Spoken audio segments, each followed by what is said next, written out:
Welcome back, and we continue with our Decision 2022 special coverage, and we are now going to be crossing over to the county of Mombasa, County 001, where our Coast Regional reporter Kevin Mutai is standing by with an update of what's happening on that side of the country in regards to the elections. Kevin, karibu, what's happening on that end? Especially considering the shake-up that Mike Sonko caused when he switched sides, took a U-turn, now is backing DP William Ruto. So what do you think? I'm curious to know how the residents of Mombasa have taken it. Kevin, take it away.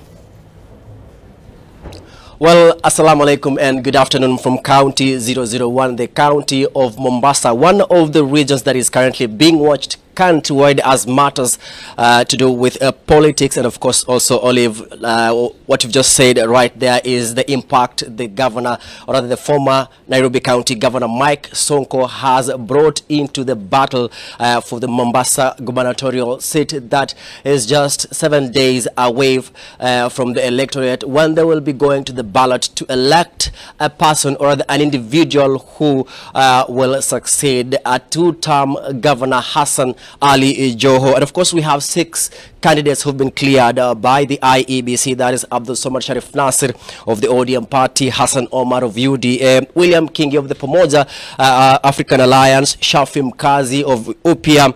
There's also Daniel Kitsao, who will be joining the contest as an independent candidate, and of course also Awiti Bolo of the Vibrant Democratic Party. This is a hotly contested seat this time compared to other regions, but of course also political pundits intimating that it's a two-horse race between ODM and United Democratic Alliance, led by the Deputy President William Ruto, who has been pitching camp here in the Coast Region, rallying support for the UDA's candidate here in Mombasa, that is Hassan Omar. And of course also he has received a boost after former Nairobi Governor Mike Sonko shelved his ambition and joined Kenya Kwanza. Now Sonko today, after a press conference today in the morning, he vowed to support UDA's candidate, and of course also we're yet to see the kind of impact that particular move will create in the current political situation here in Mombasa.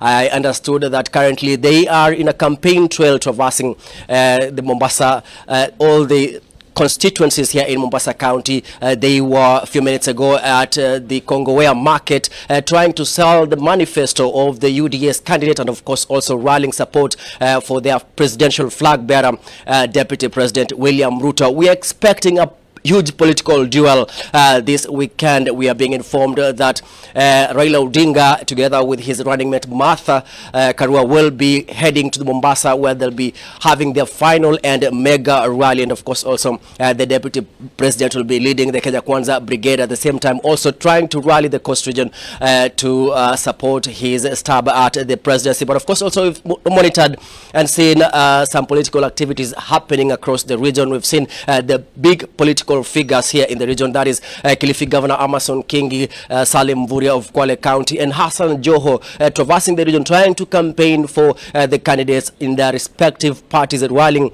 the entire region to support what they term as a 6-piece voting pattern. And yesterday the 3 were in Kwale County, and they'll continue traversing the region in a move trying to woo the electorate to support their candidates come the 9th August general election. So we are keeping tabs with the political happenings here in Mombasa, and of course also other 5 counties within the region, and we will be updating you as soon as events unfold regarding the political situation and the 2022 contest. Back to you, Dan and Olive. Thank you very much for that update, Kevin Mutai. Now let's get an update from the Independent Electoral and Boundaries Commission. Sydney Chazima was there, and I believe it is the VC of the commission, Juliana Terera, who addressed the media today. Sydney, complications such as whether Mike Sonko will be on the ballot or he won't, the court ordering that Reuben Kigame be cleared to contest or not, has that impacted the printing of ballot papers? Are they all done? Are we expecting any more batches, because now it's just a couple of days to August the 9th. And also I saw a statement, I believe from the Ministry of Education, talking about the closure of public schools, if I'm not mistaken, from the 2nd, which is tomorrow, all the way until the 10th. Was it fake news or was it a legitimate document? Has IEBC verified that? Well, with regards to the document from the Ministry of Education, it is legit, and they've also lauded the move by the ministry, saying that it now allows them and gives them the space to access the primary schools, which are, the Vice Chair said that the majority of them, the polling stations, are primary schools. So they've lauded the move, saying that will allow them space to access the centers. They've also said that once you get to the polling center, the register will be outside. So you go and check your name, you're here, yes, you go in and vote. With regards to the ballot papers, she talked about strategic materials coming into the country on Wednesday. This, with regard pointing to the final batch of the ballot papers will be coming into the country, and as I understand, with regards to the contenders and candidates, I think it's a matter that is already closed. Okay, excuse me. And you remember when there was a presser between IBC and the National Police Service after they had this whole tweet? You know, they had this whole battle back and forth. When you say tweet, you mean Twitter beef? Twitter beef, yes. Okay. Or should we, because it's not only on Twitter, it's also on Facebook, but the online battle that they had. At the end of the press, and you had gone for that one, you know, ready with your questions, and they said they're taking no questions. Today, has IBC responded to the concern of the Venezuelans, and what have they said, if so?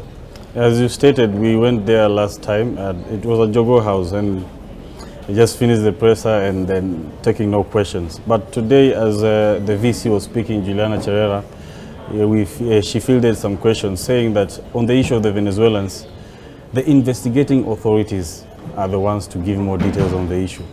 She insisting that the issue has been settled.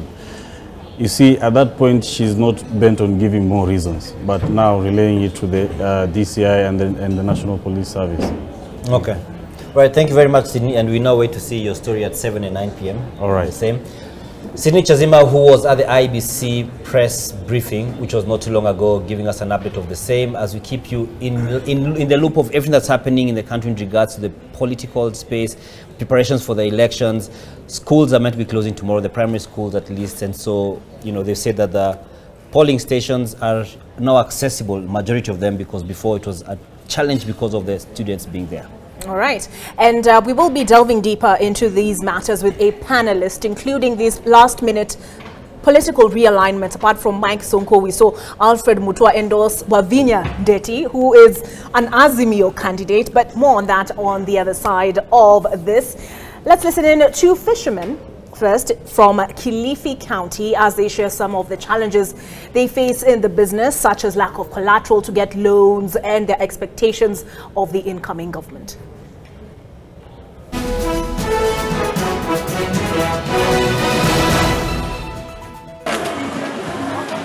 Kutoka nilipoanza kuvua nina karibu miaka 30.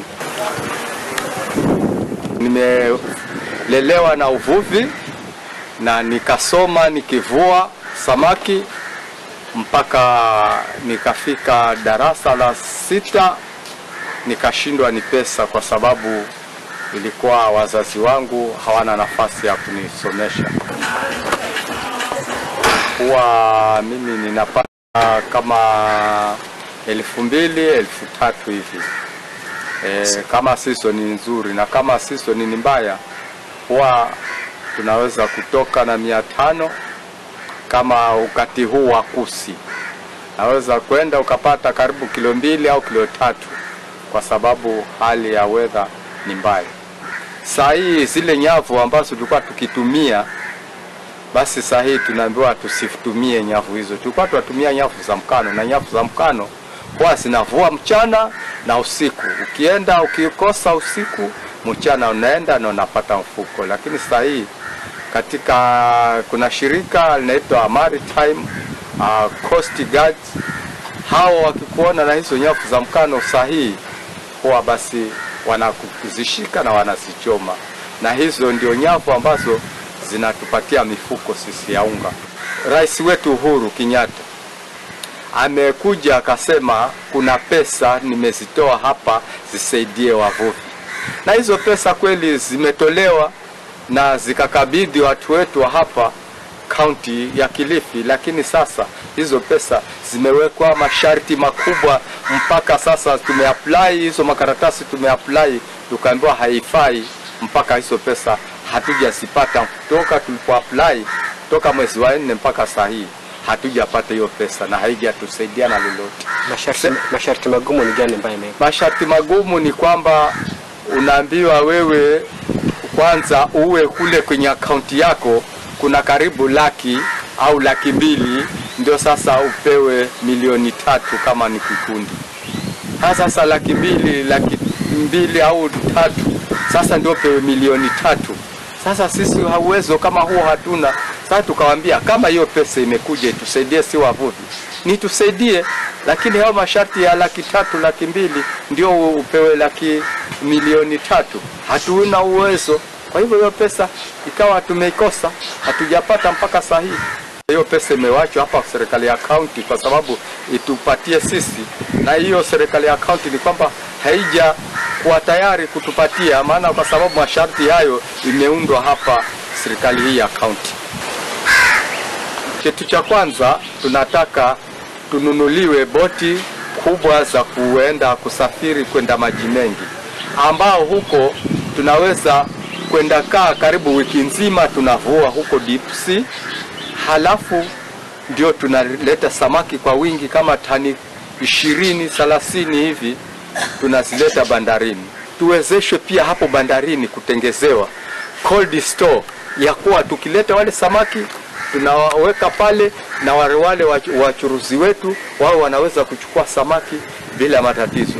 Lengine ni kwamba sisi kuna kwengine watu wanapata ile samaki zikija kwa wingi, huwa kuna watu wanaweka kwa mikebe, kuna wengine wanatengeza zile, wanatoa fileti na zikisafiri kwenda ng'ambo.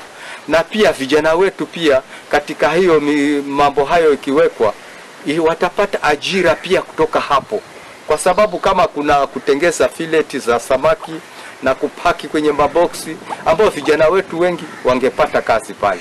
Season nzuri huwa samaki pesa za kushikwa, na zikishikwa zile samaki pia wakati wengine zinaenda mwagwa kwenye makonge, kwa sababu hakuna barafu ya kuwekea za kuhifadhi samaki, kwa sababu wauze tena kesho yake.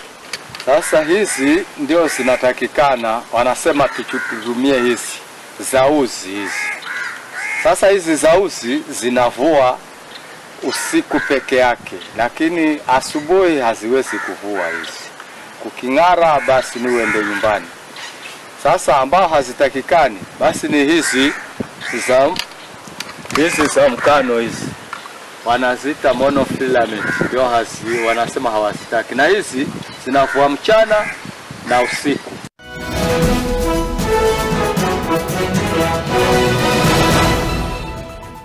Decision Voices, all right, and a lot of insightful stuff coming from the ground, as we call it, core ground. And Olive, you've been on the ground for a while in terms of, enjoyed it immensely. We could tell. Yeah. We could tell. And now we want to get some insights in regards to the different elements, the different things happening in the political space. And now we're joined on set by Waweru Kihara, who's an advocate of the High Court. And Bwana Kihara, karibu sana.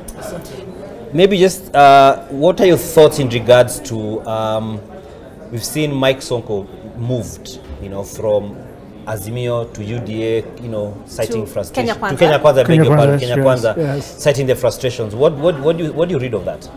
Sonko is a smart guy. Politically, he's very savvy. And as we say in politics, politics is about interest. He's looking for his personal interest. And that's why he's trying to position himself where he can get the best deal. So we don't blame him. He's a politician, and he's doing the best he can to survive and continue remaining relevant. I mean, it's interesting because Kalonzo Musyoka is his party leader, who is in Azimio, and yet he's supporting the Kenya Kwanza presidential candidate. In the same vein, Wavinya Ndeti is the Azimio candidate, has received the endorsement of a gentleman who is in Kenya Kwanza. That is Mutua, Governor Alfred Mutua, who is exiting the Machakos gubernatorial office after serving 2 terms. Right. Does it surprise you, this one leg on one side, the other leg on the other side? So why should you? You shouldn't. You know, politicians are survival. They have the survival instincts always up there. Their antennas are, they twitch at every moment. They're looking for every opportunity. They do not know where these things will fall. That's one thing. That with the polling showing that they're very close, who would know where this thing is going to fall? So you let the chips fall, let the chips fall where they may, and you survive, see where you'll get your benefits at the end of the day. So you're saying an that insurance policy of sorts. Yeah. Yes, absolutely. So you're saying that these guys don't really care about Kenyans? Politicians are and since independence, the only true Kenyans who really were patriotic and loved this country were the first founders of this nation. They were patriotic. They almost received zero salary. They almost died, most of them, for Kenya, for Mother Kenya. But the current crop of leaders that we have, majority of them, almost virtually 90% of them, have no love for Kenya. They have the love for me. That's what. That's a troubling statement. It is. And I'd like to shift gears a little bit in terms of love for Kenya and love for me. Right. President Uhuru Kenyatta has been opening, you know, some of his legacy projects, the expressway bypass. He's going to be in Kisumu tomorrow, the port there. Ports have been a big thing for him. The title deeds he's been issuing, cabinet secretaries were enlisted to assist in that respect. Is the timing of it suspicious or it's expected? He could have opened them wherever he wanted. But who is he to take? Why should we take away anything from him when he's trying to avoid being called a lame duck president? And giving credit to him for positioning him that way, that he's still relevant until the last breath, the last stretch of his position in power. I admire his ability to do that. And anyway, some of the projects, let it be said, are not yet complete. So they're completing at the end of his term. Let's allow him to enjoy his moment in the limelight. Do you think, first of all, will it engender him to the public, earn him some goodwill as he exits? And question number two, will it influence how those who are undecided as yet, which side they decide to go with? No, unfortunately for Uhuru, he allowed the carpet to be dragged out of his feet. Basically, he's on the political front, he's wasted so much, so much has gone out of him. He has no much clout politically. But for his legacy, yes, the man is going to be left with a very powerful legacy of infrastructure, the blue economy, as you're saying.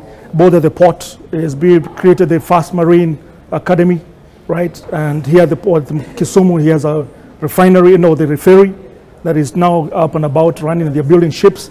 He's done well for himself and the legacy. And of course, the benefactors are not him, but the people are going to enjoy the services. For that bit, he's done well for himself and for us. But I think on political clout, he has lost quite a bit, and he allowed that to happen. For the second thing, for peace, maybe. But does that mean that, like, I think what she's also alluding, do you think that the fact that, you know, the last minute, just before the elections, is really significant in regards to just the mileage? It's that final push, push. You know? Yes, do you feel that this is going to actually influence people towards Raila Odinga, who is the president's preferred candidate? It depends on when he comes out and speaks. The citizenry listen to their leaders. And Africans were very perceptive to leadership, right? And when he goes out and speaks, if he goes out and just cuts the tape, keeps mum, moves on, nothing will happen. But you bet that is very strategically laid down, that every moment that he goes anywhere to cut a tape, to launch a project, he will speak. And those words are very powerful. They are very meaning. They are loaded. And he says his vote is only one, but his vote is very powerful. But as you speak about him speaking wherever he is, etc., there's been the concern of the kind of open friction between himself and the deputy president. And we've had... It's an open secret. Yes, I even at this point, it's moved away from an open secret. It's just open. It's open out there. It's open, it's out there because of... And it seems it's getting worse. You know, it's becoming more intense. If you look at it a few years back, like the DP problem, even the president, they'd kind of hint. You'd not be 100% sure they're talking about or at each other. But now it's getting even clearer. What do you think this means for, you know, for the sake of peace and cohesion, now that we're just inches away from the election? I think it's very negative, to say the least. It's unfortunate that it is what it is, that his so-called deputy, or deputy as he says legally, has decided to run for office. He decided to run for office way years ago. and they fell off. But the man is determined to win. Ruto, give it to him, he's done everything to win. He's laid down the groundwork. He spent all that he has, and he's seen the last few days left, and he's going to give everything that he has. Unfortunately, it's going to become more acrimonious as the next 6 days run to, because I think they have 6 days to run before they stop their campaigns. It's going to become more vicious, and for him, it's very strategic. You know, there's a scripture that says that you strike the shepherd. When you strike the shepherd, you scatter the sheep. Yes. So for him, for Uhuru to lose the mountain, or the mountain to be loosened out of Uhuru's grip, he has to hit at him. And that's why it's going to become continuously very vicious these last few days. Personal attacks against the president. Okay. And that's why you saw he repeated one thing and Gachagua repeated the following day the same thing, attack against the president. So the president can no grip or control or influence among his people. Okay, so you strike, what did you say? You strike against the shepherd? Strike the shepherd, strike the shepherd, scatter the sheep. Yeah. Okay, when we come back on the other side of this break, Wakili, perhaps you can tell us what you make of those who say we can't eat infrastructure projects because inflation is at a high, and also today the Ministry of Agriculture issued a warning yesterday as well, accusing millers of hoarding maize flour. So the two, what do you say to those who say we cannot eat these infrastructure projects that are being opened on the other side? Of this break. All right.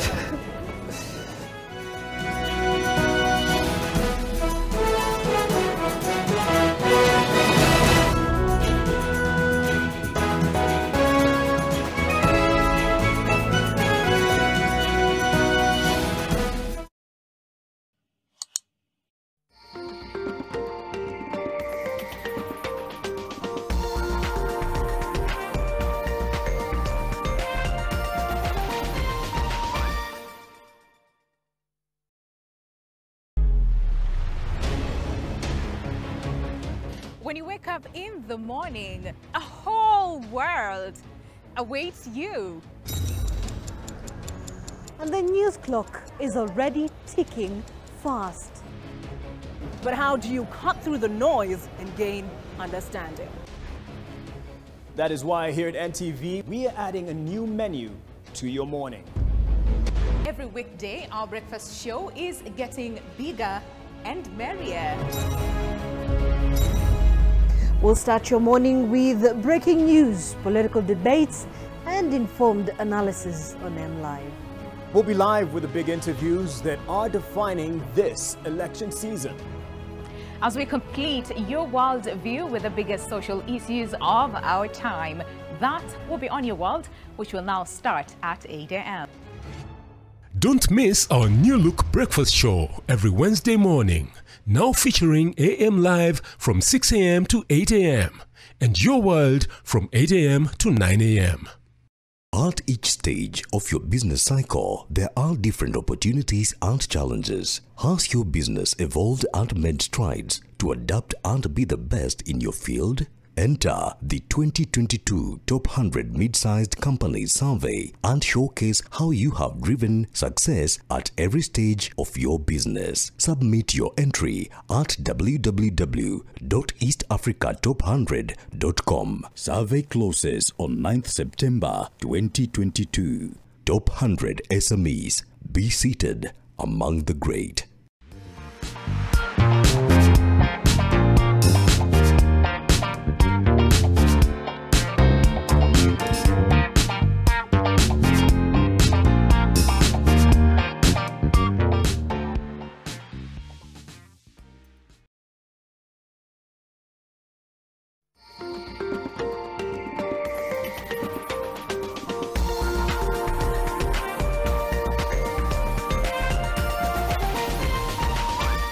This is NTV.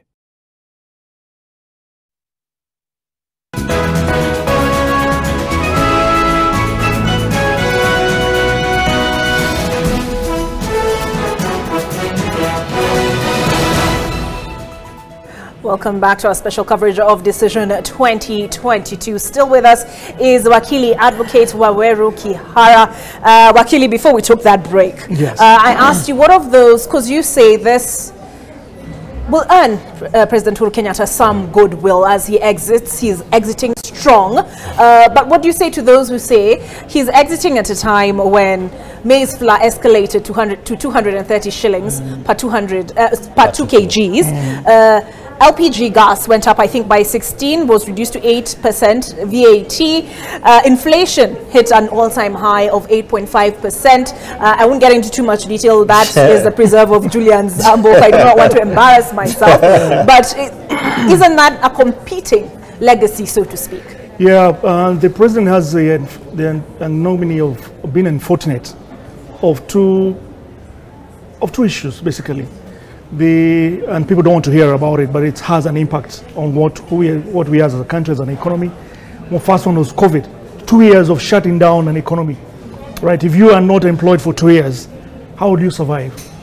You then extrapolate that into the national economy. We didn't work for 2 years. We closed our factories, right? All we were doing was eating and sleeping as a country. We didn't produce almost nothing. In fact, it says that the GDP went to -8. Right? Instead of a growth, it went to negative. That has had an impact, not only in Kenya, but globally. Then, unfortunately, when we were trying to recover out of COVID, when the Europeans decided to bout, right? The Russians and the Ukrainians. And they are, unfortunately, the world leading producers of wheat. We don't only use wheat for flour, but we use wheat for oil, cooking oil, basically, right?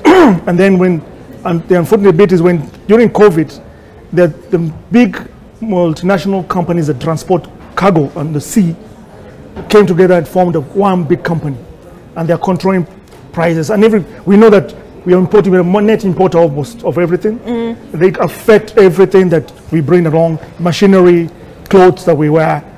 So prices shot up because they hiked their prices. So not only did we have to struggle with COVID, the negative effects of the war in Ukraine, and then the unfortunate bit that the shipping companies, the ones you see all these containers have a name, Mesic, all those companies came together and became a cartel, and they hiked up the prices. If you go to the US, prices of fuel is $6 to $8, $9 a gallon. Translates almost 300 shillings a liter. We are complaining here it's about 259, 159. Yeah, it's way much more. So all those things have had an impact. But at least they have more income. No, remember America is the leading now producer of oil in the world. It's no longer Saudi Arabia, no longer Russia, right? But they are suffering, not only because of the fact that other things have become expensive. So the government has to raise taxes to pay for covering for the 2 years they didn't do anything. Okay. But you're saying Kenya is a net importer of food, but then isn't that also partly isn't Uhuru Kenyatta accountable? No, I think I think I forgot to mention the third thing, the fourth thing is the drought. This country has suffered drought for 3 years, consecutive years. We've not factored that at all, right? And we've seen even wild animals dying up in the north. It's a pretty sad thing to see white elephants down on the ground dead. We're not talking about it. Thank God no human beings have died this time. The government and the development partners have helped us. But if you've lost 3 years of productivity in agriculture, and we are mainly an agricultural country, what else is left of us? No, but you see, in the food baskets, and I was in the Rift Valley, and they say the government abandoned the farmer. In terms of a bag of fertilizer was retailing before it was subsidized by the Ministry of Agriculture just the other day by about 6,000. Some were saying they even purchased it at between 7,000 and 8,000. Don't you think if that had been addressed earlier, we would not find ourselves in the situation we are in now, playing catch up? I see you falling into the trap that one of the groups of this campaign have been saying, the narrative that fertilizer is way up at 6,000. But no journalists are taking the time, and I throw it back to you. We had a factory that was set up in Eldoret for fertilizer. What became of it? It's a white elephant. And one candidate in this presidential candidate right now was the Minister of Agriculture. He set up that factory in Eldoret. We should not be having any problems with fertilizer. Absolutely not. So, sorry, let me just interrupt that because That was set up a while back. Yes. It's outlived the current presidency. If we put in terms of, we're talking about it from when he was the Minister of Agriculture. So when you put aside all these other things, COVID, the Ukraine, Ukraine-Russia war, the drought, what then can you say that is directly under the responsibility of the president in regards to the struggling economy, when you put aside all these other external factors which are beyond Kenya? Now, any country, like for instance the US, what they've done is throwing money at the problem, okay? Because they have it. And the beauty about America, it prints the money that is used all over the world. Since 1974, right? When I think 1974, he decided that, the president then decided that the American dollar is going to dominate the world. And they just print. And whatever they need, they just buy. Unfortunately for us, we need the dollars to bring in anything that we require. We can't print dollars, right? So that has an impact. So when the US dollar goes up, we spend more shillings to buy whatever we need. We are not able to put money into a problem. What has he done recently? The fuel crisis. There was demonstrations in town, and then they said the price for fuel was too much, and he got some money somewhere and put it in because it was going to go up, and it has to go up one more time every month because it's controlled from outside. We don't have our own oil, right? But remember, America has its own oil. It's the leading producer of oil right now in the world, but prices have shot up. If you Google or look international news, you see Americans lamenting, yet they're leading producers of oil because there are so many other factors in play. So what the president can do is just temporarily throw in some money somewhere, but that means that we'll pay for it tomorrow, or some other factors or some other sectors will suffer the consequences of those. So what are these other things that have affected our economy in your view, aside from the external factors? Because you've gone a bit heavy on the external factors, but internally. And if I could tag on to that, yes. You said throwing money at the problem, yes. But part of what has been blamed for the situation we find ourselves in is the high levels of debt. Are they sustainable? And so IMF has come in with restrictions, even on subsidies. Number two, the question of the other side of the political divide, that is the Kenya Kwanza side, have time and again accused President Uhuru Kenyatta of engineering things such that the Kenyan economy has benefited his family most as far as milk production is concerned. And there's the ICD, is it interior or internal container depot that he was at. He was in Nakuru and Naivasha, I believe, last week, yeah. and which he had sought to address, saying it will create jobs. There's a question of SGR has robbed people of the coast, those who ferry goods by road, of jobs. What do you say to those concerns? Now, let's talk one at a time. Now, when you said you've taken away the port, literally lifted up the port and the sea and the water, right, and taken it to Naivasha, what are you trying to tell Kenyans? That's not possible. The port will always remain in Mombasa. And Ruto, let's call him the deputy president, was part of the team that authorized the SGR to be formed, right? The SGR was to help fast track the movement of goods and cargo from the port into hinterland and out from the hinterland into the port out for exports. And they had to create depots for these commodities to be deposited.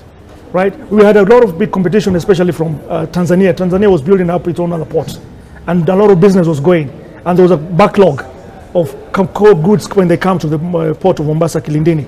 So they had to create ways. They've created more berths right now at Mombasa, Kilindini, but they also created the SGR so it can move goods faster. When you move goods faster, you need space for it, right? So they created Mombasa, Nairobi, where for more goods to be put, the containers to be put, and then the importers can come and collect them from there.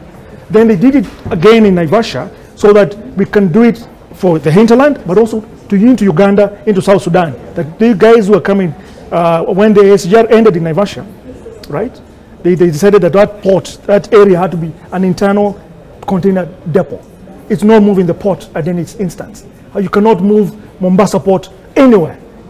But the facilities that are in Mombasa and in Nairobi are just for container placing, that you can easily come and pick them up and move them wherever you want to. From there you can take them to up the mountain into Sudan, into Uganda, into Ethiopia.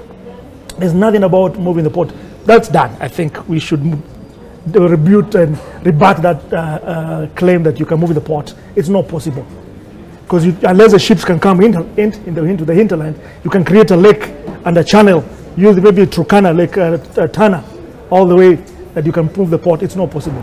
The other issue is about the that you talked about was sorry, remind me. Public debt. Public debt. Public debt is it's high. Let's not deny ourselves about it.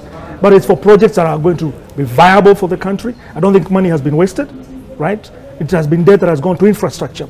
And that's why the analogy Kenyans are saying, surely I can't hit the road, right? It's unfortunate that these other things came along the way, right? The drought for 3 years, we had COVID, and of course we had the war that's ongoing. Those things have had a very bad impact on our internal resources, especially exports. However, once you build an infrastructure, when we celebrated Kibaki, what did Kibaki really do? The biggest legacy that Kibaki did was a 50 kilometer or 54 kilometers thicker superhighway. And that really opened up that space, right? And businesses opened up in that area, right? But when you look at the legacy of Uhuru, where he decided to do was to spread this across the country. He did it in Kisumu, he did it in Nairobi, he did it in Mombasa. If you go to Mombasa, you see the superhighways, the exchanges and all that, and every bit of this country. The roads to Moyale, to Ethiopia are all done. However, yes, you cannot eat the road, but you can get services faster. You can get food faster to yourself, and the values of your properties in those areas go up. You're able to charge, able to sell. If you had 3 acres, you can sell a piece of it, a half an acre, at a better price, and you can live out of it. It's true you cannot eat in the sense of eating, but you eat it in other ways indirectly. The benefits are and we need to take a break. Yes. But yes. As we interrogate President Uhuru Kenyatta's legacy, yes. Has he left a legacy of corruption? Because I think, fine, you tell us we may not literally eat the road, but we benefit from it in other ways. Right. But I think that a concern for a lot of Kenyans is what percentage of the monies that is meant to go towards infrastructure is going into people's pockets. And then secondly, issuing of title deeds. Has this really resolved the land issue? On the other side of this break.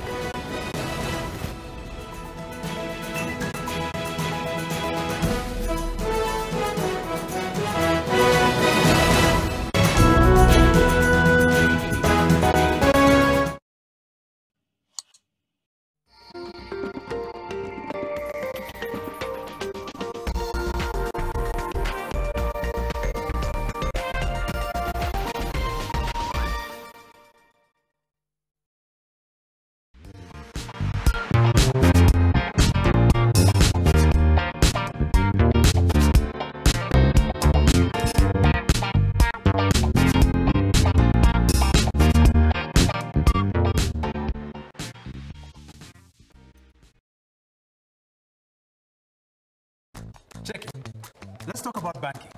Or let's talk about dreams and goals. Your dreams, your goals.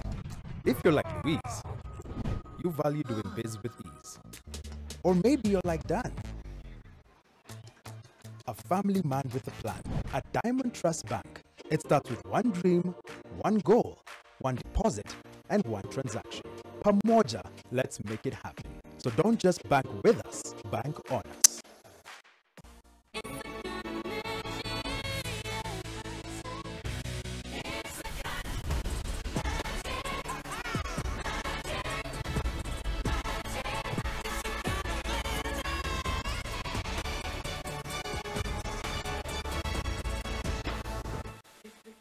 Magic.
coffee yogurt bits? It's not just a yogurt.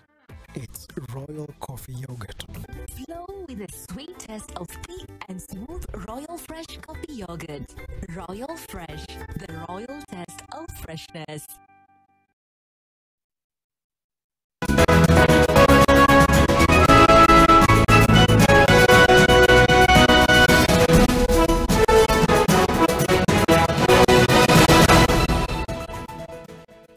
Thank you and welcome back to our special coverage of Decision 2022, and we're having quite an exciting conversation here with Wakili Waweru Kihara, who is also a political analyst. And you know, there's a point before we went for the break, Olive had, you know, just raised a concern about corruption, you know, and it has been the conversation about President Uhuru Kenyatta being the president who has overseen some of the greatest corruption in this country. What are your comments on that? Yeah, it's the elephant in the room that most of us don't want to deal with, and it affects our daily lives for all of us. No Kenyan is not affected by corruption. It would be foolhardy for anybody to think that it's corruption that just happens way up there in the parastatus and doesn't affect me. So because we Kenyans perceive corruption as the when you confront a police officer on the traffic and ask you for kitu kidogo, that is corruption to you, right? Or you went to a government office, maybe a land office, and the officers ask you for something. That's the corruption that you feel. But that's negligible. The corruption that we are talking about that affects this country, and which he alluded to, is the mega corruption. And the unfortunate bit is that corruption starts at the budgeting level, at budget. Like if whoever wins right now, they'll find things that are already lined up. The budget has already passed for the next 2022-2023. And for sure, the mandarins who are involved and the corruption cartels who are involved have already lined up these projects. And supposedly, whoever comes into power will just see this mushrooming corruption popping up. It's already planned for, right? So I think I just want to cut short and just I want to connect that to a question I asked, and I felt you still didn't address it. Sure. You spoke of the external factors that have affected our economy, Right. etc. So internally, what do you feel can be attributed to the administration? Right. No, for sure, corruption is one of the biggest. And as I said, that corruption is the biggest elephant in the room. Because many studies have been done, and the government authorities, both Treasury, can believe the Treasury of this country, the Minister of Finance on so many occasions have said that we lose 30% of our national GDP. If our GDP is 3 trillion, where it is right now, right? We are losing 30%. We are losing 1 trillion shillings. And then we had the unfortunate vein of devolving corruption. We thought we were setting up, devolving the administration, devolving monies to the people, service delivery to the people through our popular county governments. What have they done? They have just taken the corruption at the national level and taken it 47 multiple times more. So we are losing and bleeding more of corruption, right? There's almost no governor, right? And the reports you guys have been giving to us has not been having a scandal about corruption. When you lose 30% of your GDP, what are you left with? And yet you're paying debt. And yet we pay much more, right, of debts. It's something like last month we paid 1 trillion shillings in debt alone. June, at 1 trillion shillings, that was debt. And yet you lose 1 trillion shillings to wastage and corruption. The scandals like we had of Arol Kimorel, 60 billion here. KEMSA, knows how many billion were these? 90 billion, right? Cumulatively, it's 1 trillion shillings that goes to people's pockets. When you see these flashy cars in town, and you wonder, you live in the same country? No matter how hard you work, don't envy them. Most of it, but there are genuine people who are doing good deals and clean deals, but a very good number are deals. We become a country of deals. You sit into this city, where is a deal? Where can I get a deal? And when you go and cut deals with the governors, with the ministers, with the parastatals, it's all bleeding our country. And that is why we are where we are. So that's partly, you can attribute that to the administration. Yes, indeed, and the president said a few weeks ago, he said, I think a week ago, he said that he thinks the one of the incoming the ticket is supporting thinks that they'll come and deal with corruption. And there's a time where I think he was very frustrated and he said, what do you want me to do? You want to shoot me to shoot these people? And yet there's I'm a lawyer. And it's unfortunate that I'm a lawyer that I'm coming to talk about this, because in courts, there are judges who are lawyers. First, they are lawyers before they are judges. It's unfortunate that most of the big, even criminal cases, have had to be tried out of our country.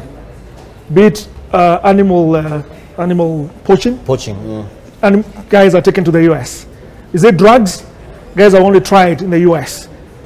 But corruption, since it's ours, does not affect the Americans, we can't be able to deal with our own corruption. Tell me which minister has served term ever since Kenyatta's time, right? If you remember, I told him BO2 was put in for a few by Moi and released so that the IMF could have mercy on us and seem to be doing something. Who does perpetuate this? It's the people in power. So corruption is our biggest weak link.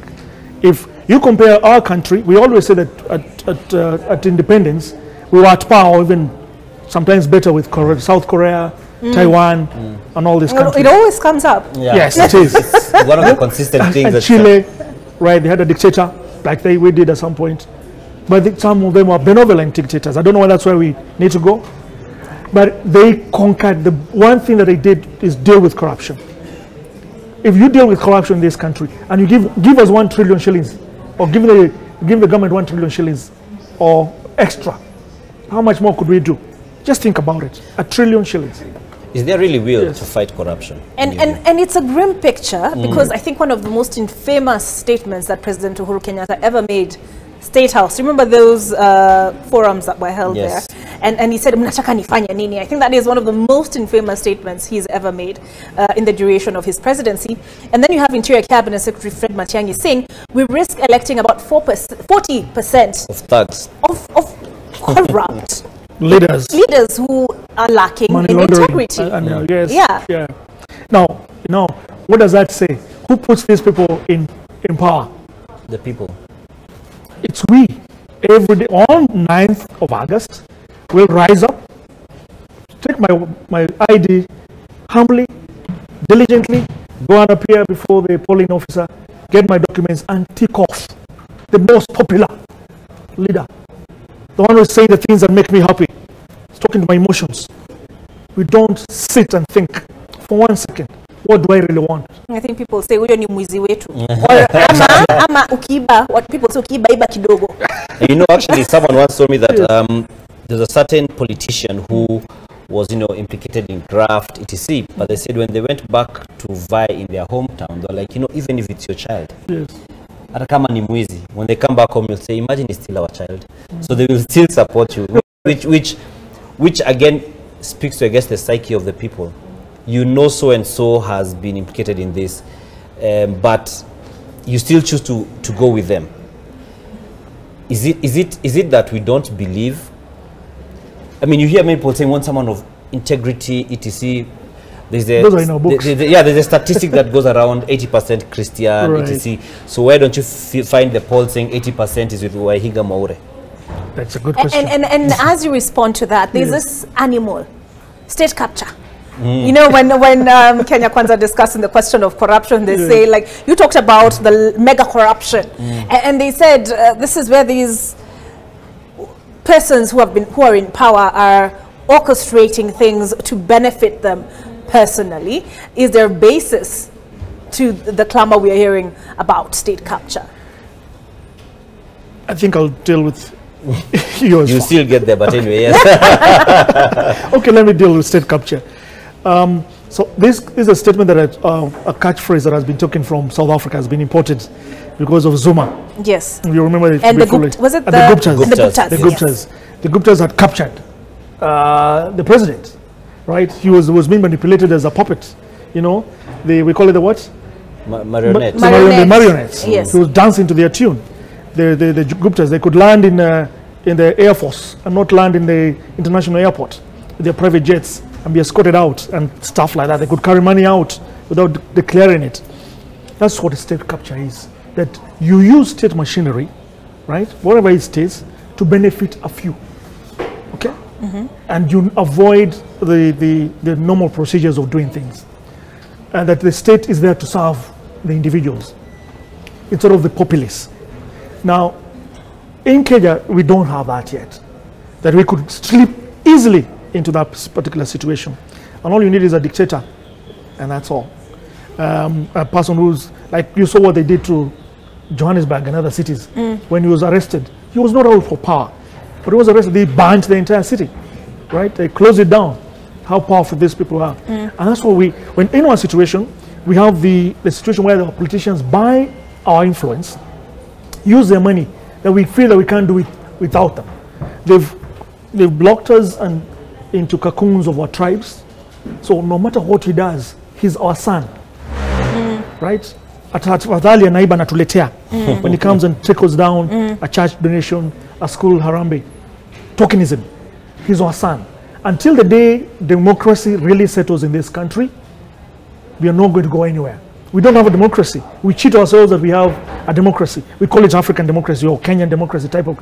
We don't have democracy. What do you call it? This is, I would call it money democracy. It's an issue of money. Like when anybody, I remember Sebesh,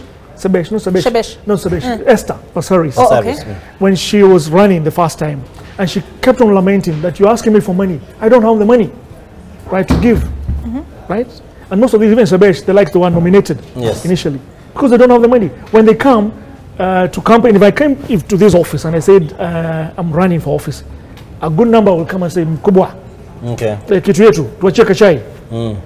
The chai the system that we've established, that anywhere a campaign is being held today, afterwards, money is left for the boys and for those who attended. That is the culture we are in.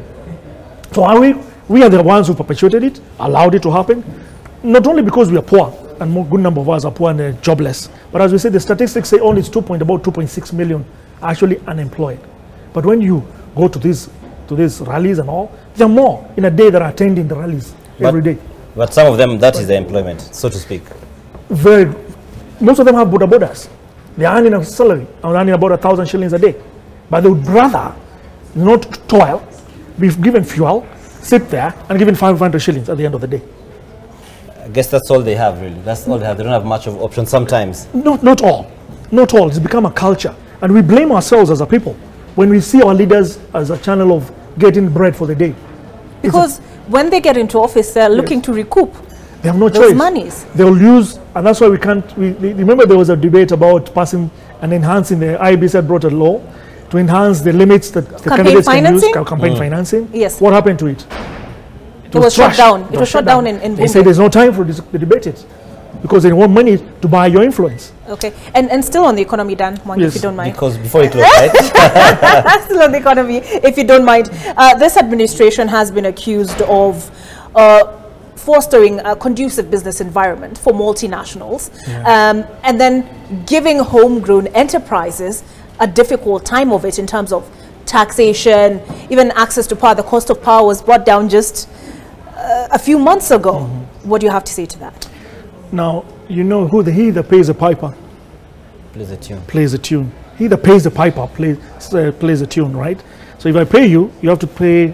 If you're the piper, if I pay, I'm paying you, I'll tell you play such a song for me to dance, right? So you have to play to my tune. Multinationals come with a lot of money, right?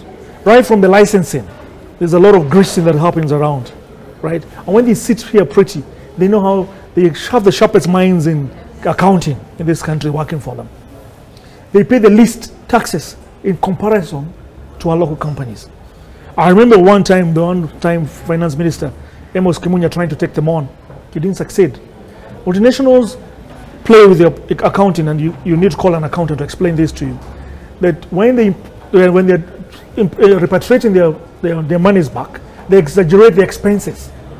When they're importing machinery, they bring here second-hand, third-generation machinery. It comes in a new, repainted, just a paint, and it comes in their books as new, and cuts off, and most of the money that they're going to take remain in this country. You get it? But what happens to our companies. Our companies have to, those international nationals go and get machinery from their mother countries, bring them here. Very old, in the 60s, the kind of machinery. But our companies, when they start, you see them going to China to buy a brand new machinery. When it lands at the port of Mombasa, they are slapped with the highest levels of taxation. The country has to change its policy if it wants to industrialize. We are talking about, we want manufacturing industry to be the base. Foreigners are not going to come and build industries for us. They just use us. The companies, like say, if you remember years ago, there was the fight against tobacco, about tobacco. What happened in the world? Most of those companies came to Africa to grow tobacco in Africa, and they brought their old machinery here. We need to change. If we really want to build manufacturing, we need to build capacity, and we need to improve and facilitate local entrepreneurs. Thank you very much, Waweru Kihara, who's an advocate of the High Court of Kenya. And we did get into land, but next time. Next time. We will land on that later. Look forward to being with us on this part of Decision 2022. Our coverage continues until we get to 10 p.m. I mean, and it's not just today. We are going to be ensuring that you have a blow-by-blow account of what's happening across the country as we prepare for the elections.